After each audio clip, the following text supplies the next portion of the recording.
नमस्कार विद्यार्थी मित्रांनो, आरंभ 2.47 इंजिनिअरिंग अकॅडमीमध्ये आपलं स्वागत करतो। आपल्या आजच्या शॉर्ट व्हिडिओचा टॉपिक आहे इन्ग्रेडियंट ऑफ ब्रिक्स। ठीक आहे, तो ब्रिक जे आहे जनरली त्याच्यामध्ये आपल्याला 5 इन्ग्रेडियंट दिसायला भेटत असतात, 5 घटक त्याच्यामध्ये दिसायला भेटत असतात। तर ते घटक जर आपण बघायला गेलो तर जनरली त्याला आपण याच्या अगोदर देखील बघितलं असणार की त्याला सलीम म्हणून या ट्रिकने आपण त्याला ओळखत असतो। तो ब्रिक मध्ये जे पण घटक आहेत, जे पण इन्ग्रेडियंट आहेत त्याचे जवळजवळ आपल्याला 5 घटक दिसायला भेटत असतात आणि त्यासाठी आपल्याकडे ट्रिक असते सलीम। तो सलीम म्हणून आपण त्याची ट्रिकचा वापर करत असतो, SALIM। ठीक आहे, तो याच्यामध्ये पहिला घटक जो आहे तो आहे सिलिका।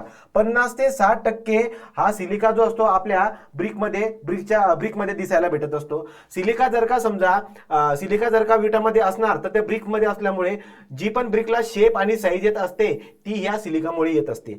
सिलिकामुळे ब्रिकला स्ट्रेंथ येत असते, ड्युरेबिलिटी येत असते। परंतु 50 ते 60% मध्ये जर का असेल तर तुम्हाला या 3 गोष्टी दिसायला भेटत असतात। तो ब्रिकला जी ऍक्च्युअल शेप आणि साईज भेटत असते ती सिलिकामुळे भेटत असते। 50 ते 60% एवढा सिलिका जर का असेल तर शेप साईज भेटणार, स्ट्रेंथ भेटते आणि ड्युरेबिलिटी भेटते। परंतु हा सिलिका जर का जास्त प्रमाणात जर का असला तर जी ब्रिक आहे ती ब्रिक ब्रिटल होत असते, कारण की त्याच्यामधलं कोहेजन जे आहे ते लॉस होत असतं।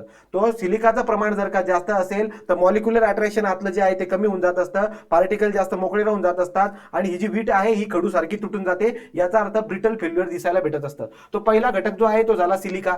दुसरा घटक जो आपल्या ब्रिक मधला आहे महत्वाचा तो आहे अल्युमिना। 20 ते 30% असणारा अल्युमिना जो आहे तो आपल्या ब्रिक मध्ये प्लास्टिसिटी इम्पार्ट करत असतो क्लेला। याचा अर्थ असा झाला की वीट बनवताना जेव्हा आपण माती वापरली होती त्या मातीला आपण कुठल्याही शेपमध्ये डिफॉर्म करू शकत होतो। जसं पिठाला मळल्यानंतर जो पण आपण हे बनवतो तर कुठल्याही शेपमध्ये आपल्याला त्याला काय करता येतं, डिफॉर्म करता येतं।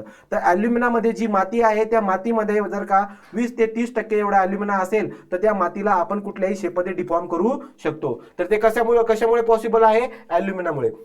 पण जर समजा हा अल्युमिना जर का जास्त झाला तो 20 ते 30% पेक्षा अल्युमिना जर का जास्त झाला तर विटांमध्ये क्रॅक दिसायला भेटत असतात आणि विटांचा जो कॉर्नर आहे तो वेगळ्या म्हणजे जसा काटकोनमध्ये पाहिजे तसा न राहता त्याचा शेप बिघडून जातो असं आपण बोलू शकतो। तो विटांचा जो कॉर्नर आहे तो बिघडताना आपल्याला दिसायला भेटत असतो, तो मुडताना दिसायला भेटतो, डिफॉर्म होताना दिसायला भेटतो। तिसरा घटक जो आहे आपल्याकडे लाईम। 5 ते 6% लाईम जो आहे त्यामुळे विटांमध्ये श्रिंकेज जे आहे ते श्रिंकेज प्रिव्हेंट होतं। याचा अर्थ वीट जे आहे ती वीट आकुंचन न पावता ऍज इट इज राहणार आहे।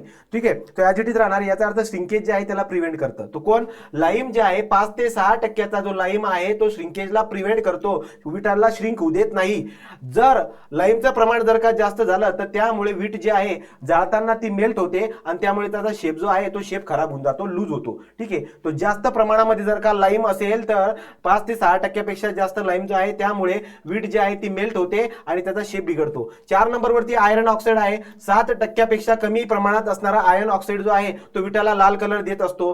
तो फ्लक्स सारखा बिहेव करतो, तो जाळताना फ्लक्स सारखा बिहेव करतो। याचा अर्थ काय की कमी टेम्परेचर वरती जर विटांमध्ये आयर्न ऑक्साईडचं प्रमाण जर का असेल तर त्यामुळे कमी टेम्परेचर वरती देखील वीट बनून जाते, त्याला बोलतो आपण ऍक्ट ऍज अ फ्लक्स। तो कमी टेम्परेचर वरती वीट बनून जाते। इम्परमेबिलिटी अँड ड्युरेबिलिटी, याचा अर्थ असा झाला की वीट जे आहे त्याच्यामध्ये आयर्न ऑक्साईड जर का असेल तर त्यामुळे त्याची परमेबिलिटी जी आहे ती आपल्याला कमी दिसायला भेटते, म्हणजे पाणी विटामध्ये शिरणार नाही। इम्परमेबिलिटी इंप्रूव्ह होते, ड्युरेबिलिटी पण वाढते। नंतर पुढे स्ट्रेंथ आणि हार्डनेस देखील या आयर्न ऑक्साईडमुळे येत असतो। पण हा आयर्न ऑक्साईड जर का जास्त प्रमाणामध्ये जर का झाला तर डार्क ब्लू किंवा ब्लॅकिश कलर आपल्याला दिसायला भेटतो, ज्याप्रमाणे भाकर जाळल्यानंतर ब्लॅक कलरची होऊन जाते त्या पद्धतीने। आणि लास्ट घटक आहे आपल्याकडे मॅग्नेशिया। 1% पेक्षा कमी प्रमाणामध्ये असणारा मॅग्नेशिया जो आहे तो विटाला येलोइश कलर देत असतो। यामुळे वीट जे आहे त्याचं वार्पिंग देखील कमी होताना दिसायला भेटत असतं, श्रिंकेज कमी होताना दिसायला भेटत असतं या मॅग्नेशियामुळे। पण हा जर का जास्त झाला तर यामुळे ब्रिक जी आहे खूप जास्त पिवळसर होऊन जाते, येलोइश कलर येत असतो।